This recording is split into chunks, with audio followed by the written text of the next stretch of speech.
Hello दोस्तों, कैसे हैं आप। तो स्वागत है आपका हरीश फार्मेसी पाठशाला में। उम्मीद करता हूं आप सभी स्वस्थ होंगे। तो चलिए, आज के लेक्चर में हम टिश्यू के क्लासिफिकेशन के बारे में एक्सप्लेन करेंगे कि टिश्यू क्या होता है, उसके कितने क्लासिफिकेशन होते हैं, वो सब जानेंगे। तो पहले चैप्टर में हमने पढ़ा था सेल के बारे में, ठीक है। तो ये स्टेप बाय स्टेप जा रहे हैं हम। जैसे सेल के बारे में पढ़ा था, सेल क्या थी? Structure and functional unit of life, यानी सेल से ही पूरी बॉडी का निर्माण होता है। ये सब कुछ पढ़ा था हमने। सेल से क्या बनते हैं? ग्रुप ऑफ सेल्स बनते हैं। फिर ग्रुप ऑफ सेल से क्या बनते हैं? टिश्यूज बनते हैं। फिर ग्रुप ऑफ टिश्यूज होते हैं, फिर उससे क्या बनते हैं? ऑर्गन बनते हैं। फिर ऑर्गन से सिस्टम बनता है। फिर ऑर्गन सिस्टम जब मिलते हैं तो एक ऑर्गेनिज्म बनता है, ठीक है।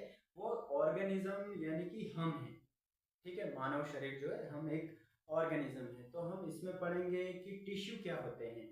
तो टिश्यू क्या है? टिश्यू, आज का जो लेक्चर है टिश्यू है।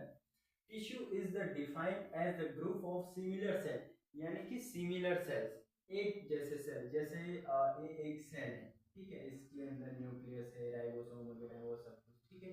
तो ये एक सेल है। अब ये एक तरह के सेल मिलके क्या करेंगे? जैसे ग्रुप ऑफ सेल्स क्या है?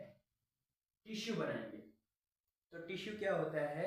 The group of cell similar, जो सिमिलर सेल होते हैं वो क्या होते हैं? टिश्यू। टिश्यू यानी हिंदी में इनको क्या कहेंगे? उत्तक। उत्तक यानी कोशिकाओं का समूह, उसको क्या बोलेंगे? उत्तक बोलेंगे, ठीक है। यहाँ तक आपको क्लियर है? तो एक तरह के साइज, शेप, फंक्शन और एक जैसा उनका होता है, तो उनको क्या कहेंगे? उत्तक कहेंगे। तो अब इसके क्लासिफिकेशन पर आते हैं। जो इसका क्लासिफिकेशन है टिश्यू, ये चार तरह के होते हैं। एपिथेलियल टिश्यू है, कनेक्टिव टिश्यू है, मसल टिश्यू है और नर्वस टिश्यू है। ये चार तरह के टिश्यू होते हैं। इन चारों के बारे में भी हम नेक्स्ट लेक्चर जो आएगा एक एक करके ब्रीफ तरीके से समझाएंगे, क्योंकि इसके भी बहुत सारे पार्ट्स होते हैं, फिर उनके भी सब डिवीजन होते हैं। इनको एक लेक्चर में पढ़ना बहुत लंबा लेक्चर हो जाएगा, इसीलिए पार्ट पार्ट में हम इनको पढ़ेंगे, ठीक है। तो एपिथेलियल टिश्यू में भी क्या होता है? स्क्वेमस शेप के होते हैं, क्यूबोइडल शेप के होते हैं, कॉलमनार शेप के होते हैं, कॉलम टाइप के होते हैं, फिर क्यूबोइडल में होते हैं, फिर स्क्वेमस होते हैं, ठीक है। तो ये अलग अलग शेप एंड साइज में होते हैं, ठीक है। एपिथेलियल टिश्यू जो होता है, यानी कि हमारे बॉडी के सरफेस में प्रेजेंट होता है, ठीक है। पैर से लेके यहाँ तक जो सरफेस है हमारा, वो सब क्या होता है? उसमें एपिथेलियल टिश्यू होते हैं, ठीक है। तो उसके बाद क्या आता है? हमारा कनेक्टिव टिश्यू आता है। कनेक्टिव टिश्यू यानी कि जो हमारी बॉडी को जोड़ के रखता है, हमारी बॉडी को जोड़ के रखता है, यानी कि कनेक्टिव यानी कनेक्ट करके रखता है, ठीक है। जैसे ब्लड है, ब्लड हमारी पूरी बॉडी में होता है, तो ये कनेक्ट करके रखता है, ट्रांसपोर्ट करता है ऑक्सीजन वगैरह, ठीक है। तो उसके बाद जैसे कि बोन्स है, बोन्स भी हमारे बॉडी को कनेक्ट करके रखता है, ठीक है। फिर लिम्फ है, लिम्फ कहाँ पाया जाता है? ये भी ब्लड में पाया जाता है, समझे आप। फिर कार्टिलेज है, फिर एडिपोज टिश्यू। एडिपोज टिश्यू भी क्या है? कनेक्टिव टिश्यू है। एडिपोज टिश्यू यानी कि एडिपोज यानी कि उसमें फैट होता है, ठीक है। फैट यानी कि आप, जैसे आपने ऊंट देखा होगा, उसके ऊपर एक इतना बड़ा सा कुबड़ होता है, ठीक है। लोग बोलते हैं उसमें पानी भरा होता है, नहीं, वो पानी नहीं होता, वो क्या होता है? फैट होता है, समझे। वो फैट होता है।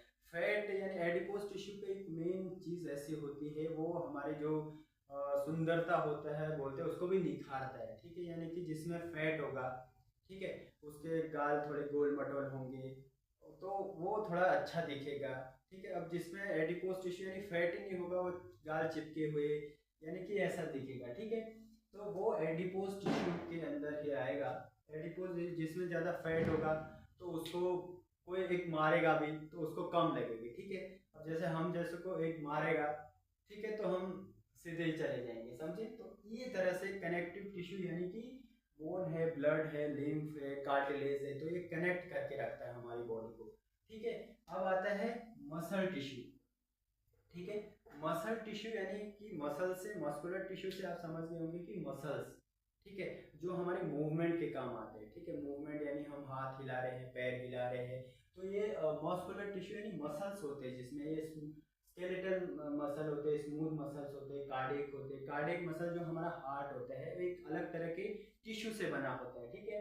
अब जो मसल्स होते हैं, मस्कुलर टिश्यू होता है, इसमें भी अलग अलग तरह से मूवमेंट होता है। जैसे एक इनवॉलेंट्री मूवमेंट होता है, वॉलेंट्री मूवमेंट होता है। ये हमारे इच्छा अनुसार भी काम करते हैं। जैसे वॉलेंट्री यानी कि हम इच्छा के अनुसार काम करते हैं। जैसे कि ये मार्कर है, इसे मैं लिख रहा हूँ, यानी कि मेरे माइंड में आया, मैंने सोचा इसलिए लिखा, ठीक है। मैं मेरी इच्छा ना हो तो मैं ना भी लिख सकता हूँ, यानी कि ये क्या है, वॉलेंट्री, अपनी इच्छा के अनुसार हम काम कर सकते हैं। पर ये जो मसल्स होते हैं, इन्वॉलेंट्री मसल, ये क्या है, जल्दी थक जाते हैं। यानी जितना काम हम करेंगे, जैसे कोई चीज़ हम बार बार उठा रहे तो उससे हम थक जाएंगे। वॉलेंट्री यानी इच्छा के अनुसार जो मसल काम करते हैं वो जल्दी से थक जाते हैं। तो मसल्स में हमारे क्या होता है, लैक्टिक एसिड होता है। लैक्टिक एसिड के कारण ही हमारे जो मसल्स होते हैं वो थक जाते हैं, ठीक है। फिर होता है इनवॉलेंट्री मसल, यानी कि जो हमारे इच्छा के अनुसार काम नहीं करते, उसको क्या बोलते हैं, इनवॉलेंट्री। यानी कि जैसे हार्ट है, लंग्स है, किडनी है, पेट है, वो सब क्या इनवॉलेंट्री मसल्स में आता है, समझे। यानी कि कभी आपने देखा होगा कि आप सो जाते हैं तब भी आपका हार्ट काम करता है, लंग्स काम करते हैं, किडनी काम करती है, या फिर आपका जब आप सो जाते हैं किडनी भी सो जाती है, हार्ट भी सो जाता है, ऐसा नहीं है ना। तो ऐसा नहीं होता, ठीक है। फेफड़े है, वो सांस लेना नहीं छोड़ते, जब तक आप जिंदा हैं तब तक वो काम करते हैं। हाँ, कोरोना अस्थमा में जो फेफड़े होते हैं थोड़े थक जाते हैं, समझे। तो फिर उसके बाद आता है नर्वस टिश्यू। नर्वस टिश्यू यानी इसमें क्या होंगे, न्यूरॉन्स होंगे, जो हमारी पूरी बॉडी को क्या करता है, कंट्रोल करता है। नर्वस यानी उसमें क्या होंगे, न्यूरॉन्स, जो हमारी पूरी बॉडी को कंट्रोल करता है। हम बोल रहे हैं, हम चल रहे हैं, ये सब न्यूरॉन्स है। ये न्यूरॉन्स हमारी बॉडी को क्या करता है, कंट्रोल करता है। जैसे कोई गर्म चीज़ होती है, ठीक है, आपको आपका हाथ उसमें गलती से लग जाता है, तो तुरंत हट जाता है। क्यों, जो न्यूरॉन्स होते हैं वो ब्रेन में एक मैसेज देते हैं कि भैया वहाँ से हाथ हटाओ जल्दी, वरना आपका हाथ जल जाएगा। तो ये सब न्यूरॉन्स का ही खेल है इसमें, ठीक है। वो नर्वस टिश्यू के अंदर आता है। तो ये जो एपिथेलियल टिश्यू है, तो इसमें ये भी बहुत टाइप के होते हैं। स्क्वेमस है, क्यूबोइडल है, कोलुमनर, ये भी अलग अलग शेप के होते हैं, अलग अलग साइज के होते हैं, इनका अलग अलग। तो इनके बारे में भी हम, जो अदर लेक्चर आएगा हमारा, उसमें हम डिटेल में पढ़ेंगे, ठीक है। अब आपने एपिथेलियल के बारे में भी थोड़ा बहुत पढ़ लिया है, कनेक्टिव टिश्यू क्या होता है, एडिपोज टिश्यू क्या होता है वो भी पढ़ लिया है। मस्कुलर टिश्यू है, मस्कुलर यानी जिसमें मसल, जो जिम वाले हैं उनको याद आ गया होगा कि मसल। अब जिसमें मसल्स होते हैं, ठीक है, जैसे आप जिम जाते हैं तो मसल्स, चेस्ट में जो है मसल्स वगैरह आ जाते हैं। कोई आपके एक मारेगा भी तो आप वहाँ पे टिक के रहोगे, ठीक है। और जिसमें मसल ही ना होगा तो एक मारेगा तो वो तो सीधा दिल पे लगेगा, ठीक है। तो ये जो टिश्यू है, वो टिश्यू क्या होता है, ग्रुप ऑफ सिमिलर सेल्स से बना होता है। तो ये एक प्रोसेस होती है जो हमने पहले पढ़ा था, cell, group of cell, tissue, group of tissue, फिर ऑर्गन, फिर सिस्टम, फिर ऑर्गन सिस्टम मिलके फिर क्या बनाता है, ह्यूमन बॉडी। तो ये सब एनाटॉमी के अंदर ही आता है। तो आज का जो लेक्चर हमारा है वो इसके क्लासिफिकेशन में ही है। तो ये जो हम अगला लेक्चर बनाएंगे वो डिटेल्स में समझेंगे, ठीक है।